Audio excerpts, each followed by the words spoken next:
Good day, everyone. I'm Zanda Hilger, and I coordinate the Caregiver Teleconnection for North Central Texas Area Agency on Aging. Been doing this for about 5 or 6 years, I think.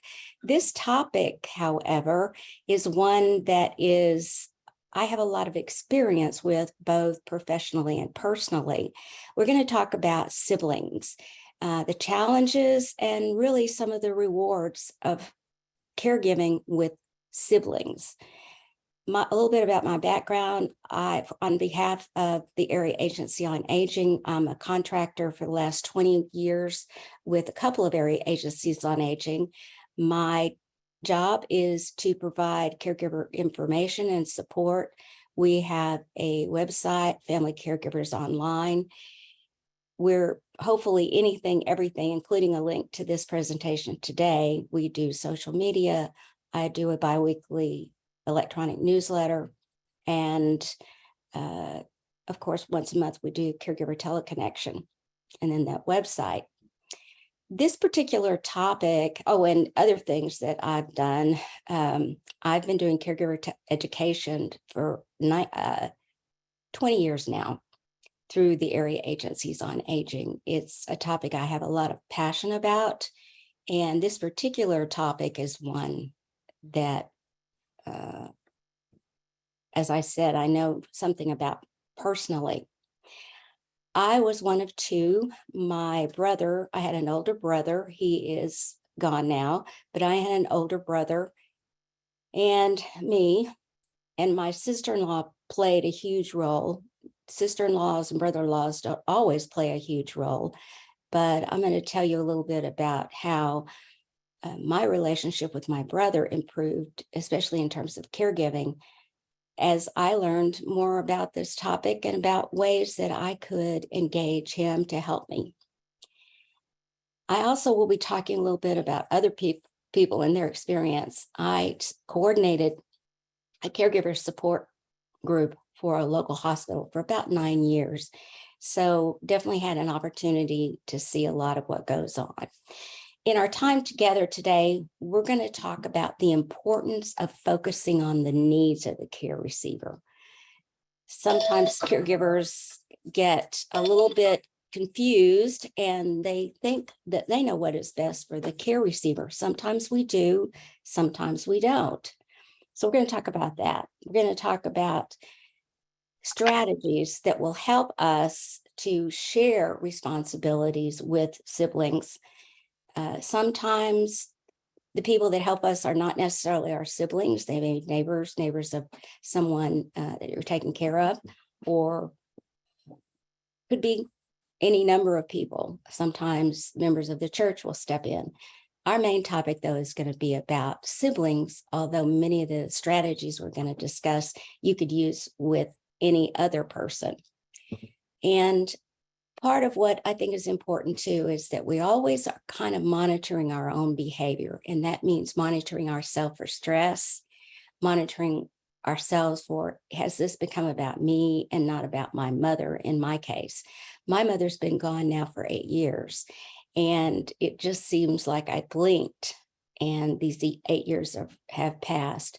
But many of my experiences and my experience with my sibling are still fresh in my mind. As most of you listening in know, that in most cases, not all, in most cases, there is a primary caregiver. Some families are fortunate enough that they have multiple siblings, and those siblings are doing different tasks on behalf of their loved ones. But the research shows that in most cases, there is a primary caregiver. Sometimes they're doing it virtually alone. Sometimes they're doing it with assistance from siblings or other family members. And sometimes they're doing it alone with assistance from paid caregivers. My experience, having done counseling and support groups and done a lot of workshops, is frequently the caregiver, the primary caregiver, is the person in the family that tends to be the one who takes charge and does things anyway. And that can be a real advantage and sometimes a disadvantage. But that tends to be how it works. This is a person that's used to taking charge. Now, we're going to talk about how that could sometimes not be the best for the care recipient. This one caregiver frequently oversees the medical, what's happening socially, what's happening at the house, what's happening with anything that has to do with that family member that needs help. That person, that primary caregiver, is the go-to person in the family. Whether that's other family members, neighbors, or care providers, they're the person that everybody turns to. Before we get into the meat of this, I wanted to share the most recent statistics. This is from the National Alliance of Caregiving. The most recent study estimated that 21% of the U.S. population are caregivers, and that has increased. And of course, we expect it to continue to increase as baby boomers continue to live longer lives. The Texas State Data Center has projected that the number of caregivers will increase to 400,319 by 2014. So that's not that far off. With the scenario, typically you have one caregiver. Let's talk about the advantages of that. The advantage of that is it's easier to have one person coordinating things. No one has to be updating or talking to more than one person. Families sometimes can get disconnected, and having one person who can coordinate communication, that sometimes is a way to keep the family connected. That primary caregiver may be the person making the primary decisions, especially when it comes to healthcare or even sometimes to financial.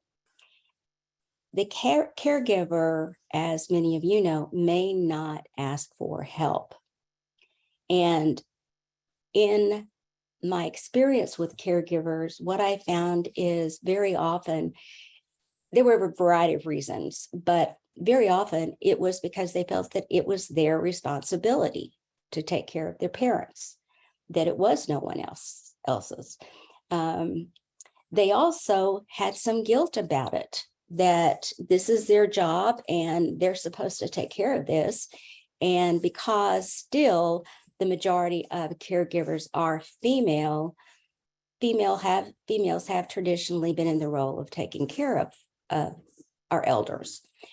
That said, again, most recent data, this has changed significantly in the time I've been involved in caregiving activities. It's now projected that about 39% of the family caregivers, or what's called informal caregivers, is about 32%, 32 to 36%. That's a significant jump in how that's switching. So if somebody asks you to say, what's a typical caregiver? There's statistics, but also every caregiving situation is different depending on the family and the family dynamics. Sometimes siblings live out of town. There's all types of reasons for that.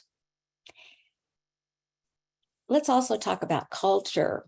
Many cultures, there is an expectation that the daughter would be the one to care for the elders in the family.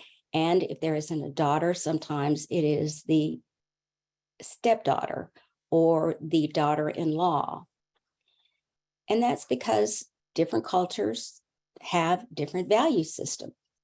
My experience is, in America anyway, that's somewhat shifting depending on what the work responsibilities and the childcare responsibilities are for all of us, that does affect our caregiving involvement. Caregiving takes place in general, still, the majority of caregiving is in the home. It's either in the home of the caregiver or it's in the home of the care receiver.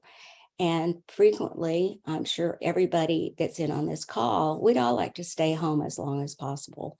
My mother tried to get me to promise her I would never place her in care. And I told her that I would do everything in my power to make sure she stayed home. And other than the last 5 months of her life, that's what we were able to do. And she worried about, well, what happens if she runs out of money? And I said, then it's my responsibility. We will take care of that. That is not something for you to be concerned with. We were fortunate enough that she was able to get some part-time help to come in and help her, because I had a full-time job, as did my brother. And in the last few years of his life, he wasn't very healthy. So caregiving is still in the home. It is true that as people get older, sometimes the medical situation, that's what I told my mother, I would do everything I could to keep her at home until her medical needs were such that we could not manage those at home. And that indeed is what happened.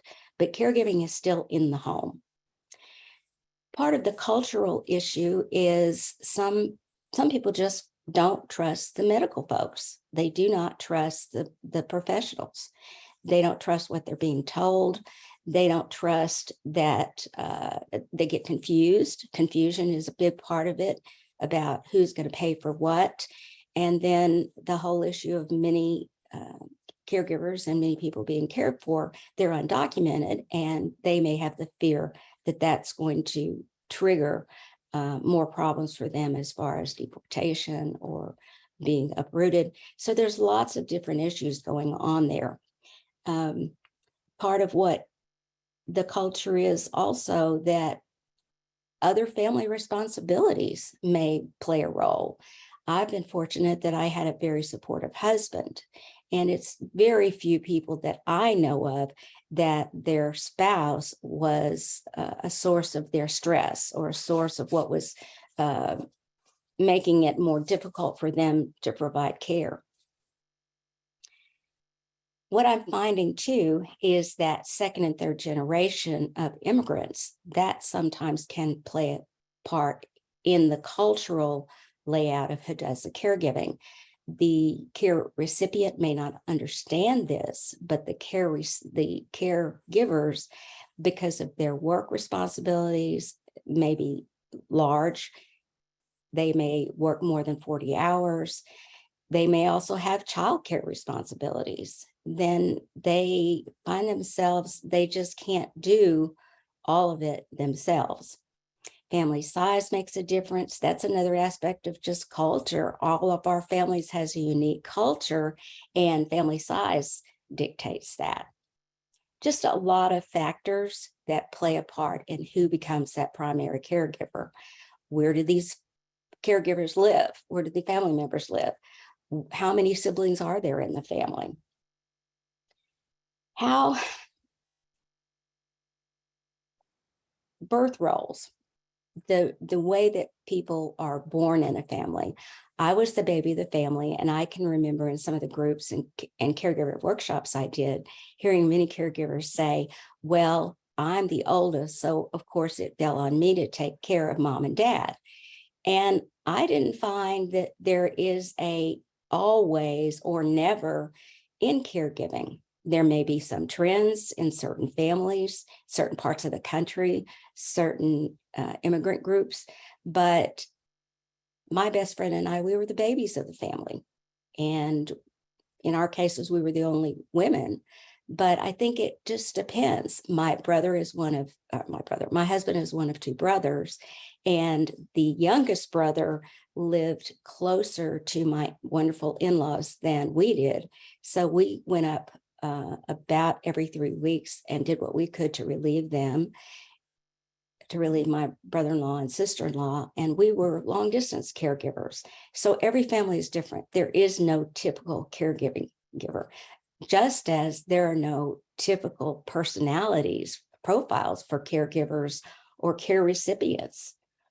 One of the issues that frequently comes up, especially with caregivers or with sibling caregivers, is the whole issue of conflicts that perhaps may go back to childhood or when that person was a teenager. And these are conflicts that were never resolved. Perhaps it was because in one situation I'm thinking of, the non-caregiver sibling had a lot of health problems growing up. She no longer had those health problems as an adult, but it was automatically assumed that the other sister, who had been healthy growing up, that she would take care of the caregiving. And what happens more than not in all of these situations is purely a lack of communication. That's one of the things that we're going to talk about. It is true, there are some siblings, they are not going to do much, regardless of any strategy that you try. But I believe that we have to keep trying because things do change.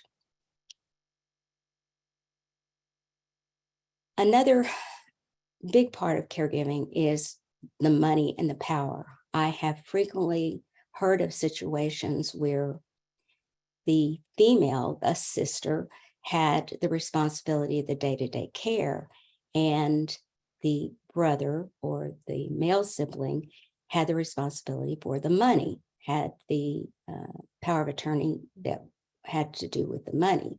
And that led to a lot of conflicts, because I can think of very clearly of one caregiver who told me that she would email her brother a list of needs that their mom needed, durable medical equipment, supplies for at home.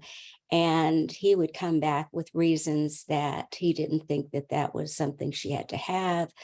Why couldn't the caregiver just run down to Walmart and pick it up?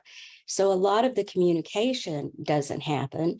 And right off from the beginning, the communication is already in conflict, or the person that's holding the purse strings does not understand that some of the items that the care receiver needs is not readily available just by walking into a Walgreens, a Walmart, a pharmacy. They may involve a prescription, they may involve a durable medical equipment company. And so it comes back to that communication. The primary caregiver, another issue that frequently we see, is that the primary caregiver is at a much higher risk for experiencing stress-related illnesses, stress-related depression, stress-related long-term problems. And their siblings may not understand how their sibling caregiver, how this is going on, because they were here at Christmas and they spent a lot of time with mom and dad seem just fine. Or they're calling mom and dad every week or two and they seem just fine. Very common to hear this report from family caregivers who do not live in the area, because for the best of reasons, the care receivers, they try to put on their best face when that out-of-town caregiver comes to town, especially for a holiday. And also, care receivers can mask many of the symptoms, including dementia symptoms. That's what's always fascinating to many caregivers, is the day-to-day, they may be dealing with a lot of forgetfulness, memory loss, and yet somehow they were able to manage or rally enough that didn't show up in the conversations with the out-of-town relative. Now, let's step back and think about that a minute. Very often, the out-of-town relatives that come in for a holiday, those conversations are pretty lightweight. Very often, they're right on the surface. They don't go very far. On the other hand, there are some of the families, some of the care receivers that go on and on and on and on and on about how neglected they are, how the primary caregiver never comes to see them, and this whole long list of ways that the primary caregiver is not caring for them. And that leads to conflicts. So it's a challenge for the out-of-town caregiver. It's a challenge for the in-town caregiver. And again, the communication. Before we go any further, it is an issue that it needs to be thoroughly thought through in families. What is the role of the in-law? In my situation, I have a phenomenal sister-in-law, and my brother and sister-in-law lived in the same neighborhood. They lived just next door, as a matter of fact. And it was just my mother for many years because my father died at a relatively young age. And my brother had some health problems of his own, and he also had a very responsible job. He was an elected person. He was often called out at evenings. So my sister-in-law very often would be the on-site person. I was the primary, but she and I communicated very well, and she was there on site to take care of things. What this translated into frequently is that my mother kind of had much lower expectations of my brother, and there tended to be this glow around my brother, and I've also heard it referred to as a halo effect, is because they did not see that son or daughter as much. They really did not know them as well as they knew those of us that were coming in much more frequently and doing more for them. My mother and I had a great relationship, as she did with my sister-in-law, but there was something special in that relationship between my mother and my brother. And so this led me to a conversation that I'm going to go in pretty good much depth a little bit later on. Okay, so what happens when there isn't working together, that the siblings and the caregivers are not working together? Very often there are triangles. There may be the triangle kind of referring to what I just did, that here's your parent or whoever, sometimes it's uncle and aunt that you're caring for, that here's this care receiver, and they have one conversation with one of that triangle, in my case with my brother perhaps, and one conversation with me. And as I said, my sister-in-law and I were always pretty close. And so we were keeping each other up to date. And my brother never meant for it to be a source of conflict. He never meant that. It was just that my mother was giving him a different lens to her experience with us. Because one of the issues we were dealing with as she got older is she was in a lot of pain, frequently in a lot of pain. And she couldn't understand why she couldn't get as much pain medicine as she thought she needed. And so this led to some conflicts. But when it came down to something like that, my brother was pretty spot on about talking with my sister-in-law and also coordinating with me. The night that my mother died, my brother was the phone number they had, and I pick up the phone, and my sister-in-law said, and my brother-in-law was there my brother was there on the phone, and she said, she's gone into cardiac arrest. My mother refused to give any kind of medical power of attorney, and she said, he wants you to make that decision. And I always respected both of them for that. They didn't second guess. They didn't put me in a position. To me, there was no decision to be made other than to leave it up to the physician, because I had no power of attorney. But I respected them for that. And that was my journey, is there were very few times that we were in conflict, but that's certainly not the case. So how do you avoid the conflict? Let's talk about communicating with your family. None of this about our parents or our families is comfortable conversations to have. And if you've not already experienced it, I certainly experienced it in my family. My mother put a Band-Aid on things or refused to acknowledge things. She hid things. And I can understand that, as many of you can. We all want to stay home. We want to stay independent. And once we start talking about a slip or a fall, or we can't hear something, or we can't see something, then we are in danger that our independence could be threatened. I always felt bad about my mom. She kept saying that the television, she couldn't see the television as well as she should. Well, it was an old television. She didn't even have a remote control for it. And this was 10 years ago. And I cannot tell you how embarrassed I was when we really started talking about it. I kept saying, get another television. We started talking about it and realized that she was having trouble seeing it. She had never needed lenses for distances. She needed glasses to read with. And so once I realized what was going on, I just felt awful that I hadn't been paying more attention. As it turned out, she didn't have a severe problem, but she did have cataract surgery first for one eye and then the other. And it was a dramatic difference. Of course it was. And here I was in the business of caregiving, working with older people, and had missed that with her. That's another advantage of there being more than one person as part of your caregiver team. Okay, we're going to talk about caregiving family meetings as a way to make our caregiving journey much more efficient, and also really to provide a way to communicate more clearly with siblings and other family members, and to keep us all on the same page so we become more of a community of care instead of individual ones.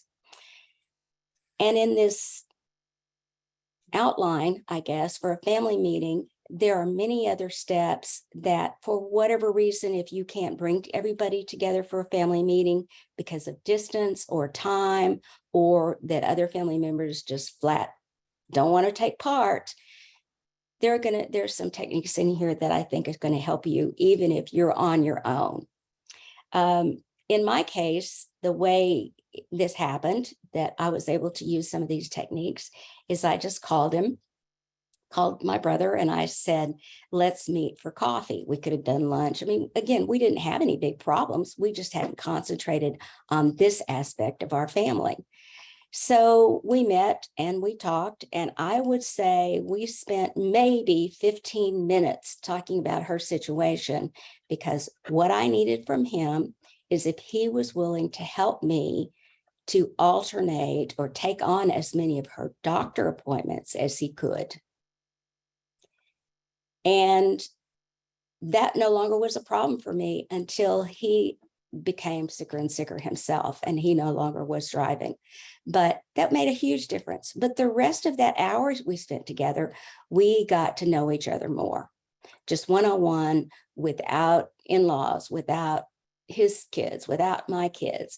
We were just two siblings talking, and it was a subtle thing, but it made a huge difference. So if you're feeling maybe the time isn't right to have a family meeting, think about perhaps just spending some time with them, and spending some time with them, just the siblings. The issue of in-laws can be a tricky one. I remember the support group that I ran. I remember one day, we had topics each month, and anybody was welcome to come to these education programs. And I remember that we were going around the room this one night, and it came to a woman, and she said, I am Jane, and we take care of his mom.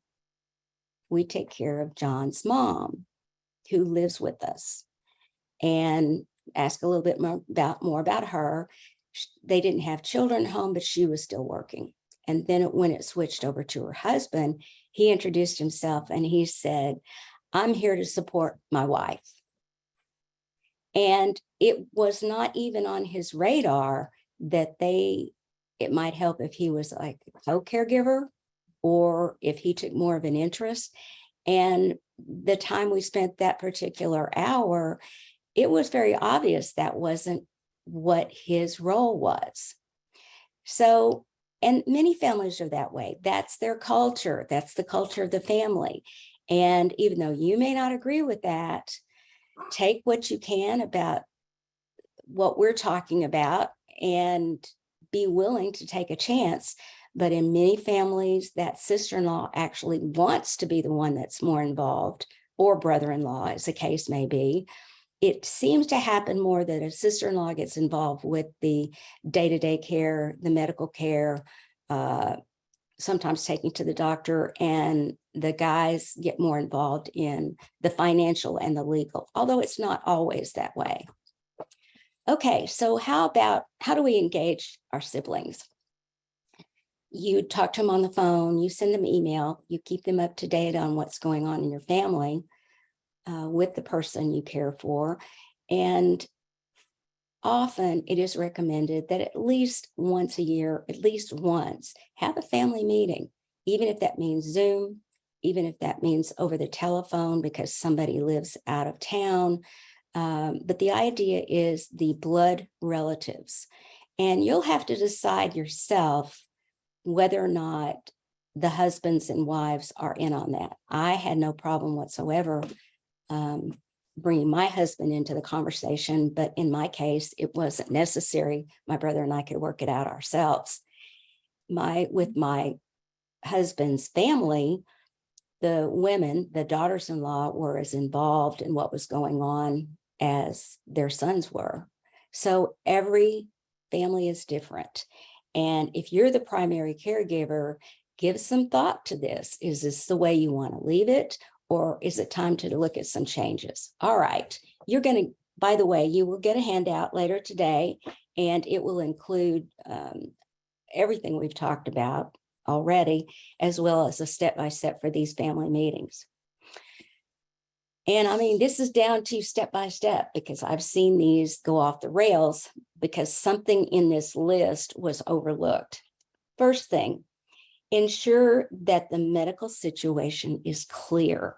And what that means is, what is the care receivers? What is their medical condition? What are their needs? And that means not only medications, but any durable medical equipment, ramps, whatever. What is going on with them medically? Is it permanent? Sometimes caregivers are involved in caring for someone because the family members had surgery, and they will be recovering to almost what they were before. Many of you may realize that sometimes it is that one surgery or it's one slip or fall that is the beginning of much more dependency for that loved one.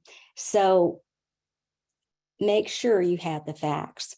And that may mean asking the physician, all the physicians, especially if there's more than one involved, that you get some kind of a summary. And you can usually get those. Many of you are familiar with the patient portal.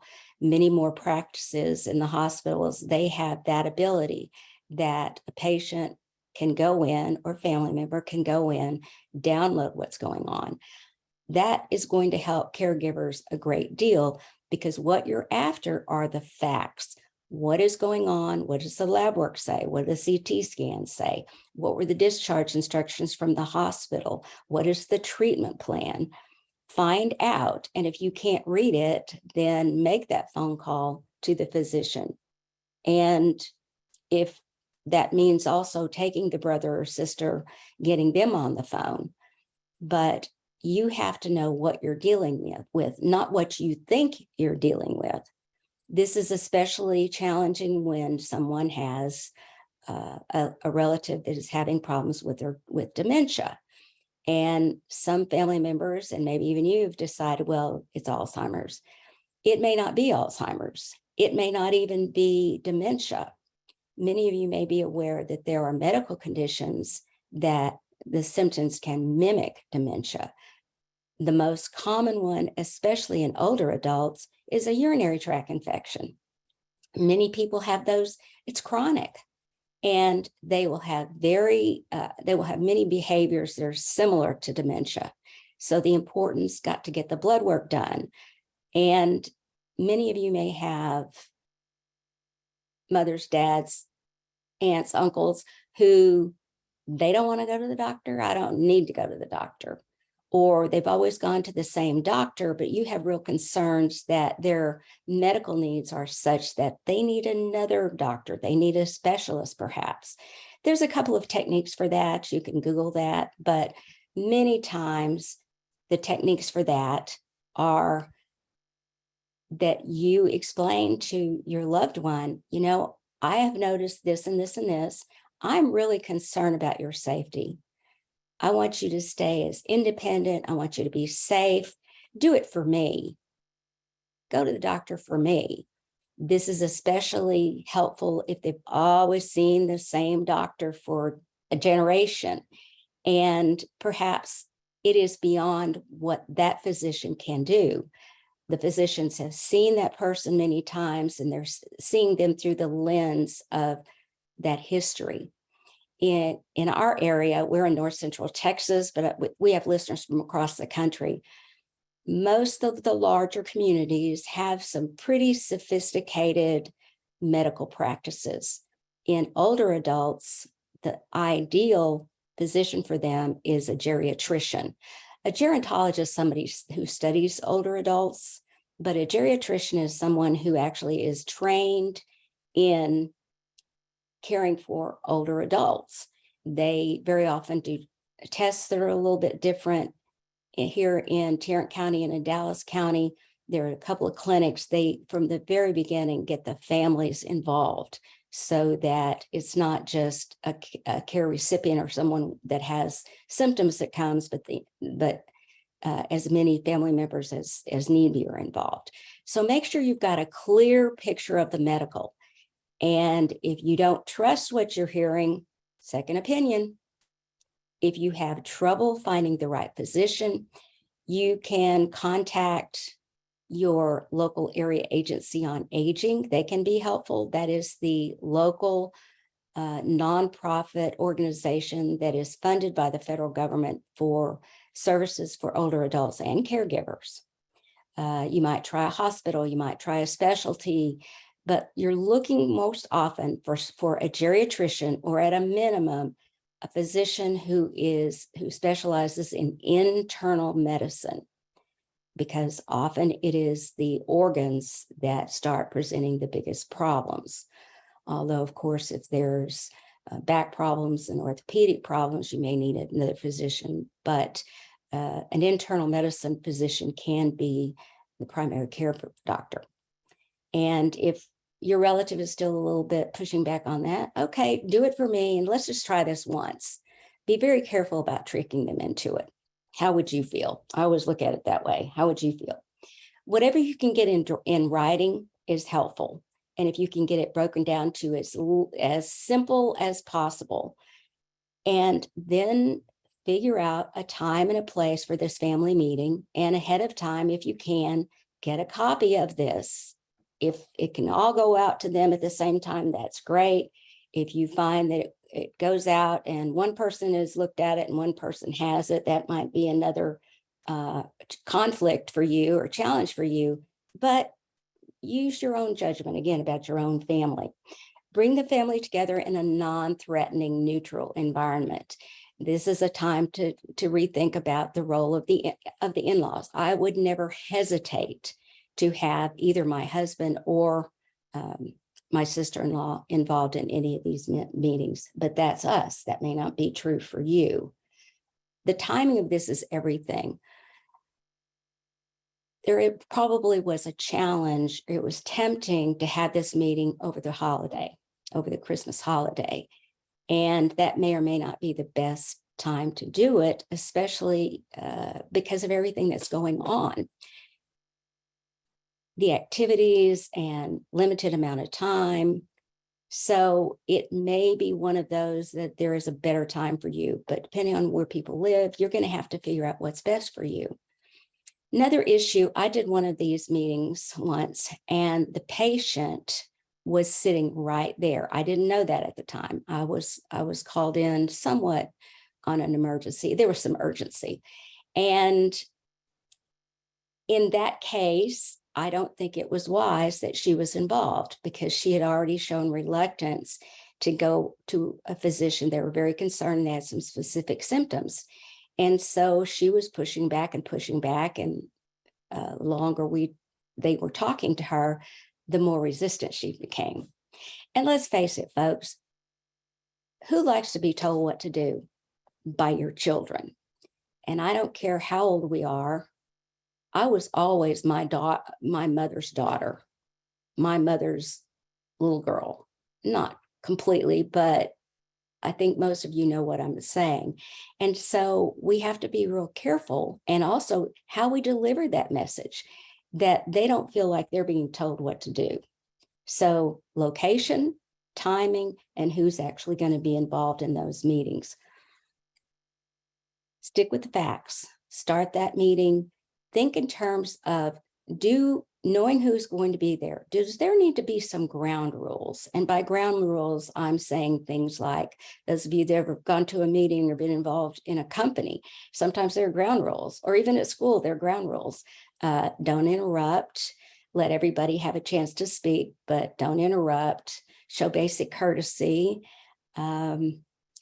That might be something just to remind people at the very beginning, but that may not be necessary for yours.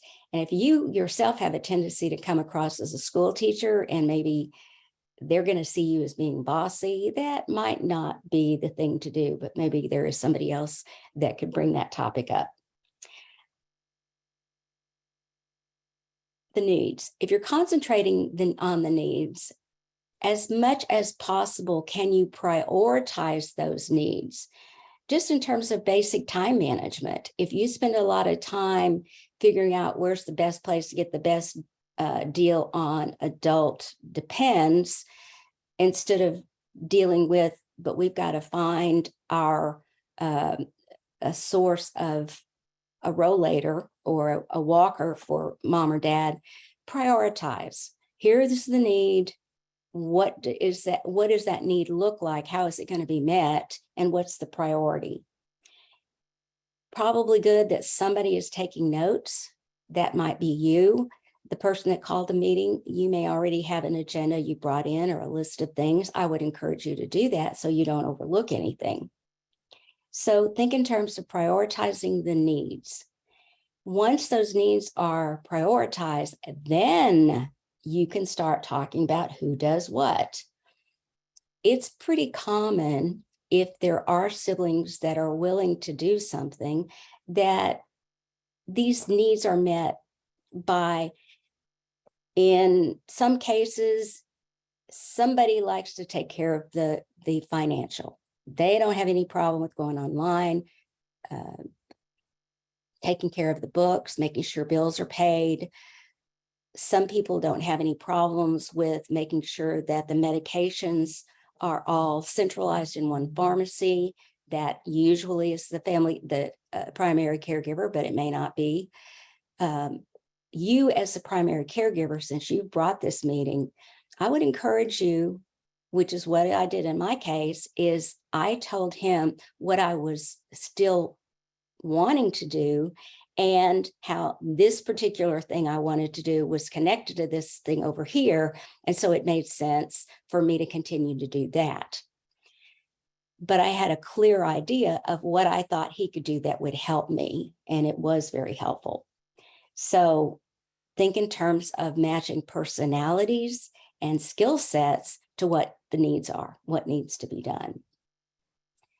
You may already know that there are some members of your family that they either thrive on conflict, or there are two other members of the family, they always were in conflict growing up.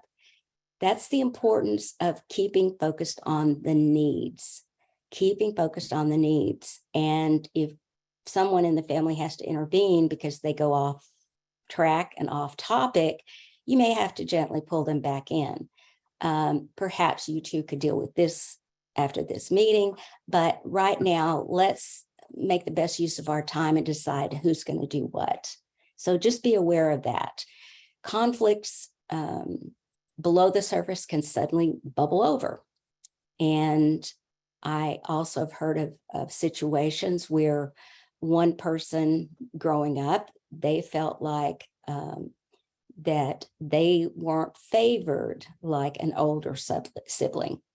And what was happening, the older sibling as an adult was feeling that they were really put upon in their caregiving because their mom would not ask the same thing of the baby of the family.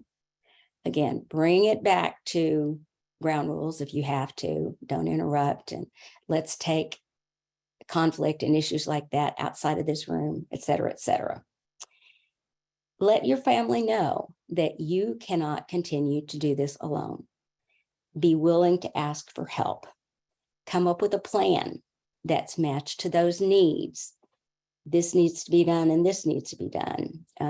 Many of you may be users of Excel or Word or something, or even just a notebook, but somewhere that you can keep, this needs to be done. This is who decided to do it. Here's a target date and then a follow-up date. So come up with a plan and who's going to take responsibility for us for it, and give them a who wants to take care of X. Again, they may have a skill set that's suited to that.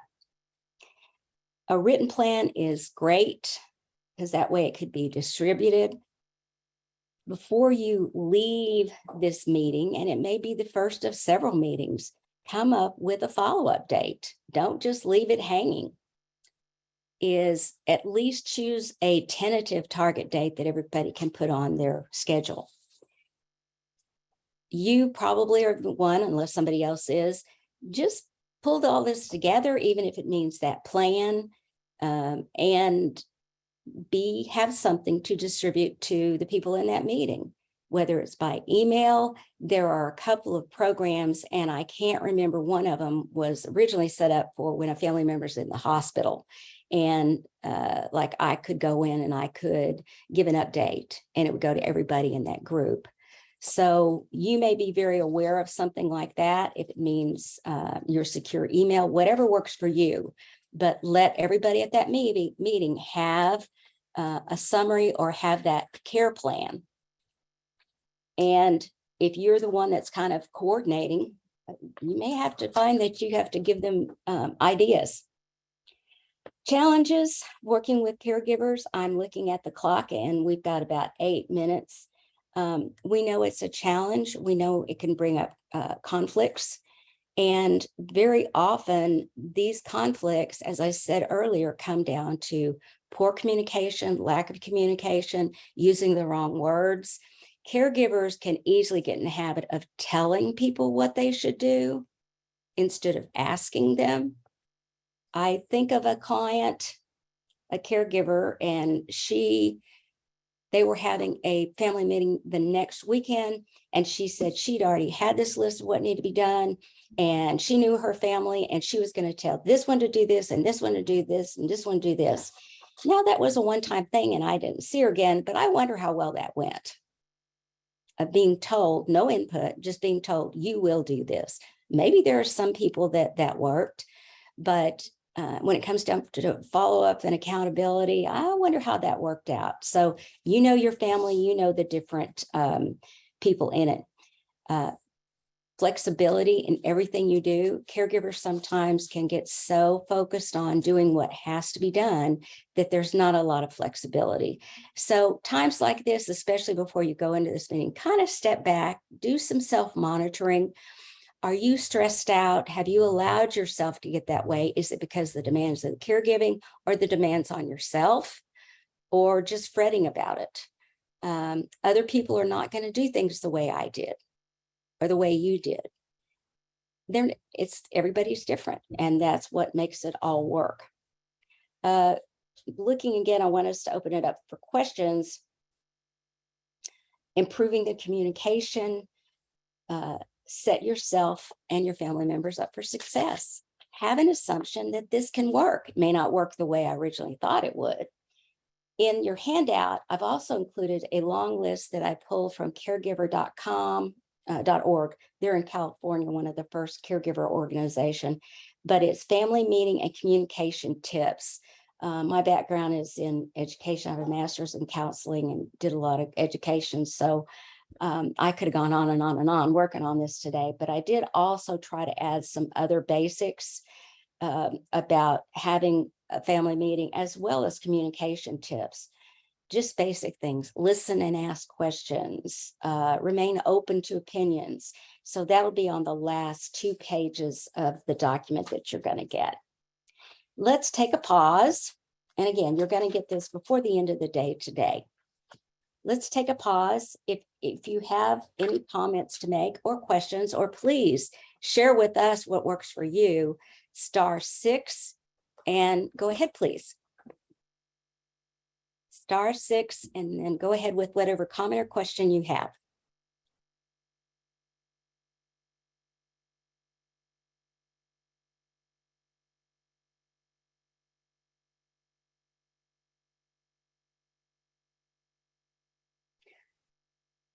Share with us one situation that you wish you had handled differently and what you learned from that. Can we hear from somebody?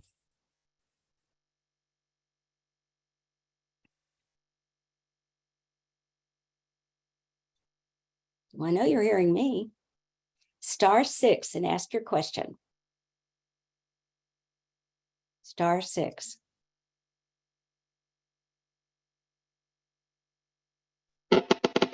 Hi, Hi, come can you on. hear me?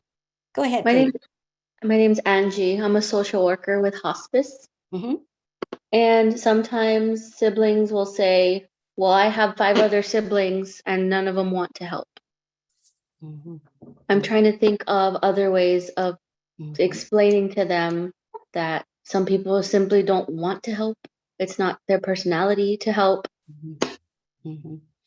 I'm just And thinking of creative ways of right, saying that same thing right. without And making them think about their siblings, that they're jerks or they don't care.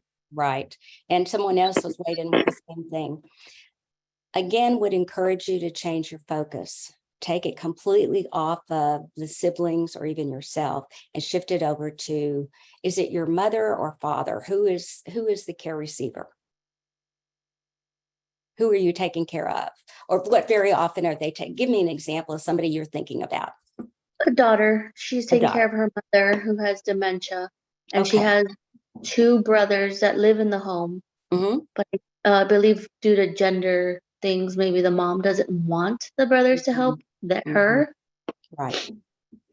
And sometimes that happens, especially with personal care, that the sons don't like to get involved in that. You might suggest the idea of circling back to what their mom needs. Now, is their mom the type of person who'll say, oh, I don't want you to do anything. You don't need to do anything. Wait till the daughter comes over. Do you know them well enough to know if that's how they operate? They will put her in respite whenever the Mhm. daughter needs to go do her own thing. Mhm. Mhm. So they don't even They don't even, attempt yeah. And to some help. of that may be that that's just the way the family has always operated. And the mother, depending on how much dementia she has, that's the way that she's always known it. So if there is, has she ever tried a meeting with those siblings? May not make any difference whatsoever, but perhaps she could try. And perhaps could also give some thought to what would help her the most.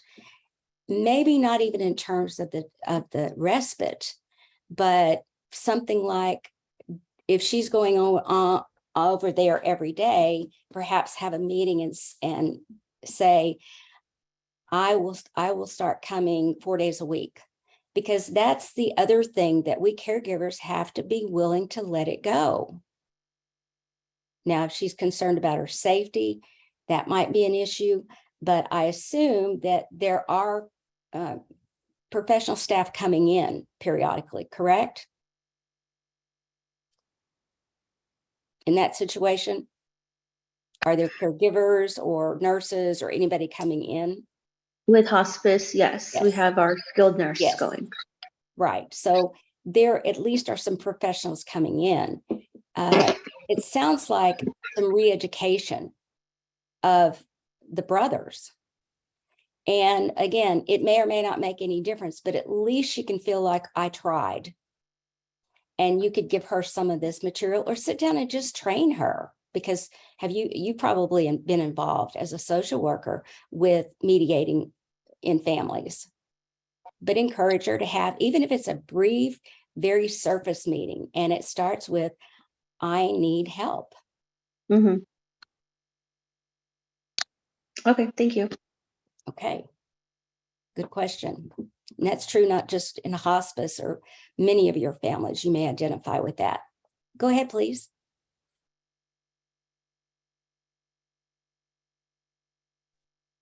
Hi. Go ahead. Hi. My name Hi, is Gina. Gina. I have an opposite problem. We are 4 of us. My mom has dementia. My dad is in the home. He is we would definitely call the primary caregiver and does an amazing job. My siblings and I are like tripping over each other to help, Mhm, which sounds like a wonderful thing. mhm. And Not it necessarily. is now, but it navigating that was not easy for any of us. Mm. And two of us live a distance away, one a very long distance away, my brother. I live a decent distance away and can't drive because of a vision disorder. So my two sisters who are near my parents do the yeoman's work Mhm, of driving them to all doctor's appointments and taking care of social activities and things like that. mhm, But after a lot of trials and error, we each play a role now that I feel we're good at doing. I do a lot of research or ordering of Mhm. things for mom and dad that they need, and coordinate some of the caregiving that we have going in and out of the home. But it's not easy. And I know I have friends who, like this social worker who just explained a family. I have a friend whose siblings didn't really feel there was any problem. That mom just their mom just had terrible behavior and there really wasn't an issue. Mhm, So I think it runs the gamut, and each one has its own problems. mhm, Each having too much involvement from every sibling mhm, and having not enough involvement from the siblings is a problem. mhm. Do you see how maybe earlier on, perhaps having one of these family meetings, or at least having an opportunity to negotiate who's going to do what, writing it down and spreading that, how that might have avoided some of that stress? I definitely do. However, I feel that everything was evolving. Mm-hmm. I feel that now I could guide somebody else who was stepping in to this situation with their loved one. We were evolving in during the process. Is this really happening? You know, is it actually dementia? What is going on? How much help do they need? But yes, absolutely, we could have and should have way back when had a meeting of the siblings, and we did start to do it maybe a year and a half ago. But listening to your presentation, I realized we really need to get back to it. Maybe not once a month, but maybe at least Right. every couple of months, and just reevaluate what is Absolutely. everyone's Mm-hmm. role. And you know, dad is 89, and you know, we really need to have him try to do less physically. So yes, we definitely should be able to should be having these meetings. Okay, that sounds good. Yeah, that sounds good. And I don't think it's ever too late to attempt this, and realize that all of you listening in, you may try and it may not work. Don't give up. You may try, especially if as the medical situation changes, and just want to underline the importance of focusing on what this medical condition is, what the needs are. That's what you're focused on, not your needs or anybody else's, but the needs of the person that you're taking care of. Other comments or questions?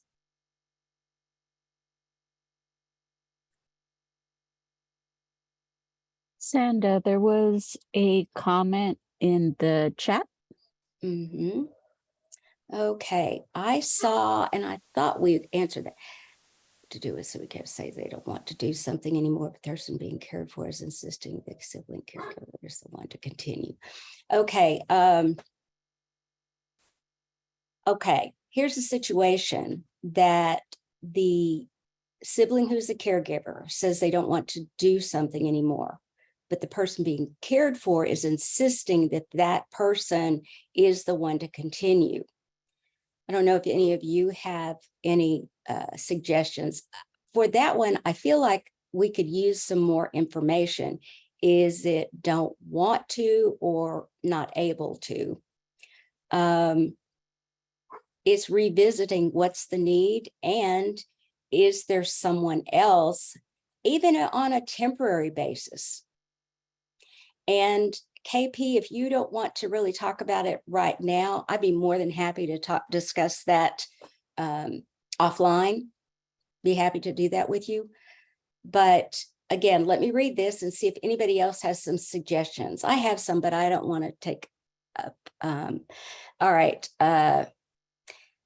And she is saying that the caregiver no longer wants to do it, doesn't want to. There's someone else on a temporary basis that could do it, but not wanted. So is it a situation where mom only wants, or dad in this case, mom or dad only wants this one person to do it all?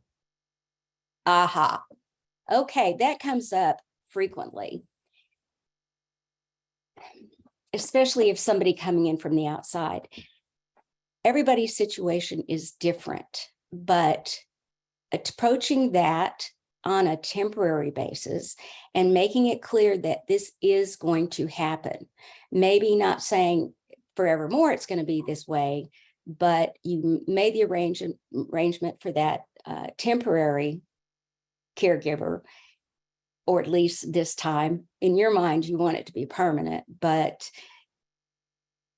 communicate it as this is something that's going to happen right now, and it may happen several times. And don't make a commitment that it's always going to be this way. Very often there's a fear there, a fear that somebody new coming in isn't going to do it the way they're used to and don't want that change. So it really comes down to, is whatever the needs are, is it the type of need that someone else could do it? It's just a preference. And keep in mind that that family member, there's fear there. There's maybe a fear of abandonment or fear of change or goodness knows what. Does that make sense? And approach it as one day at a time, just a little bit at a time, or even do it once a week and then skip a little bit of time and come back to it. If that still doesn't get you what you think you want or what you need, would definitely encourage you to talk to somebody at the Area Agency on Aging. Is there a social worker at all involved in the care for your family member? Is this a situation, all of you listening in, I think any caregiver can benefit from counseling, any caregiver. And the caregiver, the counselor doesn't necessarily have to be someone that is, oh dear, I'm so sorry. They're got the blower going now. Just keep in mind, focus on the needs. And again, KP, I'm not going to say your name because you may not want that, but I'd be more than happy to talk to you on the phone and give you some more specifics.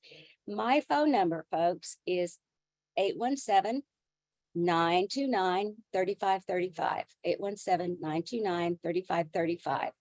My email address, you could actually email it to WellMed, and Minerva could forward that to me.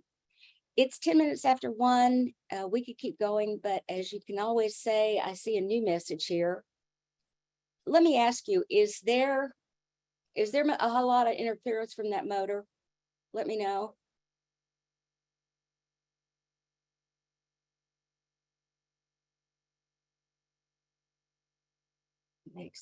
They were late. They were supposed to be here at 8. Okay, and Minerva has put that address if you want to send an email to that. Let me quickly look at this that somebody has sent in. Is there a resource of common issues that come up? Some difficult moments. I don't know that there is, but let me give you our email address, or not email address, our website. And that website, we have everything from frequently asked questions to online free education, a resource directory. We do postings of blog postings, so you may find some information there, or you could send us an email. I'm also always looking for people who want to tell their story. You can even do that anonymously so that other caregivers can read your story and realize, oh, that person's been where I am. So our email website is Family Caregivers Online. That's plural, all one word. Family Caregivers Online, all plural, at .net. That's our website. That's funded by the Area Agency on Aging of Dallas County and the one of North Central Texas. And those can't hear me anyway. Flexibility and sense of humor. I don't know if you as a caregiver have learned that, but that certainly is me. So I think we're finished now, but just because none of you can hear me. And my apologies. My apologies. My husband went out and talked to him, and I guess I didn't get very far. So send us an email. You can call me. Best wishes to all of you, and hopefully on the website or through email, you can get the information you need. Thank you from Minerva. Bye, everybody. Hope to listen in next month.